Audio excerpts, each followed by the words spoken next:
Hello friends, स्वागत है आपका BEEE इन 5 मिनट्स में। दिसंबर 2024 का पेपर हम सॉल्व कर रहे हैं। Question number 5A, open circuit and short circuit test on a single phase transformer give the following results: V not equal to 200 volt, I not equal to 0.7 ampere, W not equal to 20 watt, and VS equal to 10 volt, IS equal to 10 ampere, WS equal to 40 watt. Determine the equivalent circuit parameter refer to primary side. तो हम start करते हैं question को solve करना। तो जैसा कि मैं सबसे पहले बोलता हूँ, हमें गिवन डेटा लिख लेना चाहिए। तो ये गिवन डेटा हमने यहाँ पर लिख लिया है। Open circuit test primary side, ये डेटा यहाँ से लिया है। V not equal to 200 volt जो कि रेटेड प्राइमरी वोल्टेज है, I नॉट 0.7 एम्पियर जो कि नो लोड करंट है, एंड W नॉट मतलब कि आयरन लॉस जिसकी वैल्यू 20 वाट है। फिर यहाँ से हमने लिया है short circuit test secondary side, VS equal to 10 volt, IS जो रेटेड सेकेंडरी करंट है 10 एम्पियर, एंड WS जो कॉपर लॉस है वो 40 वाट है ना।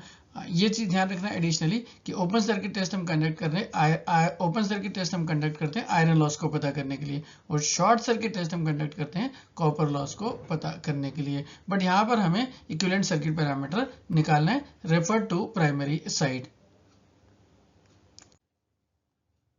तो अब हम कैलकुलेट करते हैं equivalent circuit parameter from open circuit test. ये given data open circuit test का मैंने यहाँ लिख दिया है ताकि आपको इधर उधर भटकना ना पड़े। सबसे पहले हम कैलकुलेट करते हैं core loss resistance denoted by R not. इसका फार्मूला होता है V not square divided by W not. V not की वैल्यू है 200 और W नॉट की वैल्यू है 20।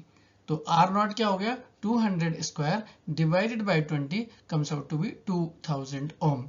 अब हम कैलकुलेट करते हैं वर्किंग करंट और working component of no load current denoted by IW, और इसका फार्मूला होता है W not upon V not. W not कितना है, ये है 20, और V नॉट कितना है 200। So 20 upon 200 comes out to be 0.1 ampere. अब हम कैलकुलेट करते हैं मैग्नेटाइजिंग करंट, IM से इसको डिनोट करते हैं, और magnetising component of no load current भी इसको बोलते हैं। इसका फार्मूला होता है IM equal to square root of I not square minus IW square.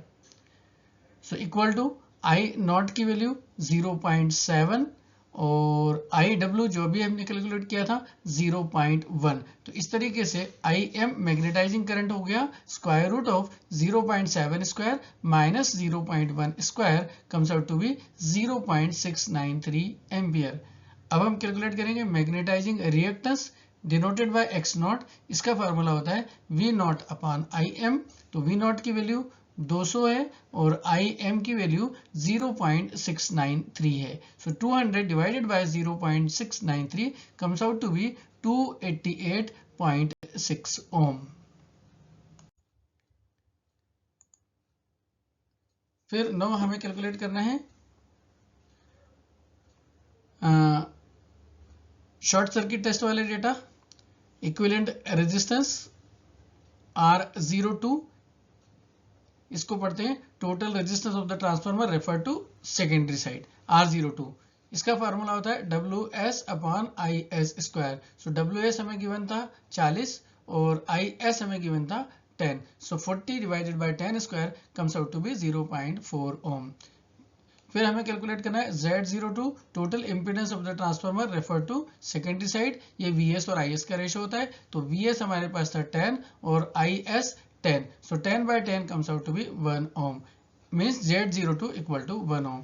फिर हमें निकालना है equivalent reactance X02, it means total reactance of the transformer refer to secondary side. इसका फार्मूला होता है X02 equal to square root of Z02 square minus R02 square. Z02 और R02 की value यहाँ पर मैंने पुट कर दी।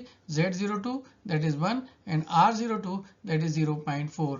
सो square root of 1 square minus 0.4 square comes out to be 0.916 ओम।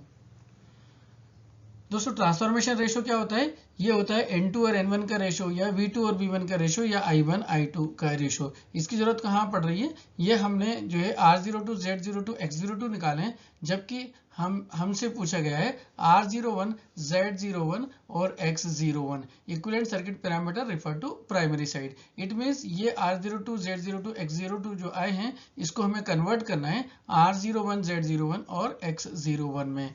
ये कैसे कन्वर्ट करते हैं, इसके लिए ट्रांसफॉर्मेशन रेशो K की जरूरत पड़ती है, बट यहाँ पर इस प्रॉब्लम में K की वैल्यू दी हुई नहीं है, इसलिए मैंने इसको एज्यूम कर लिया है ना। जब भी आपके पास में R02 हो और आपको उसे R01 में कन्वर्ट करना हो तो K स्क्वायर से डिवाइड करना पड़ता है। लाइकवाइज अगर आपके पास में X02 है उसको X01 में कन्वर्ट करना है तो K स्क्वायर से डिवाइड करो। इसी तरीके से आपके पास Z02 है उसको Z01 में कन्वर्ट करना है तो K स्क्वायर से डिवाइड करो। तो K मैंने अपनी तरफ से 1 मान लिया, तो इस तरीके से क्योंकि 1 का स्क्वायर 1 ही रहेगा है ना, इट मींस R01 और R02 दोनों बराबर होंगे। So in this way if K equal to 1, R01 equal to R02, X01 equal to X02 and Z01 equal to Z02। तो R01 0.4 हो गया, X01 0.916 हो गया और Z01 equal to 1 ओम हो गया। अगर K की कोई दूसरी वैल्यू दी हुई हो तो K का स्क्वायर करके आप यहाँ पर डिवाइड कर दीजिए, आपको आंसर मिल जाएगा। आई होप सो समझ में आ गया होगा। Thank you very much. Please like, share and subscribe the channel.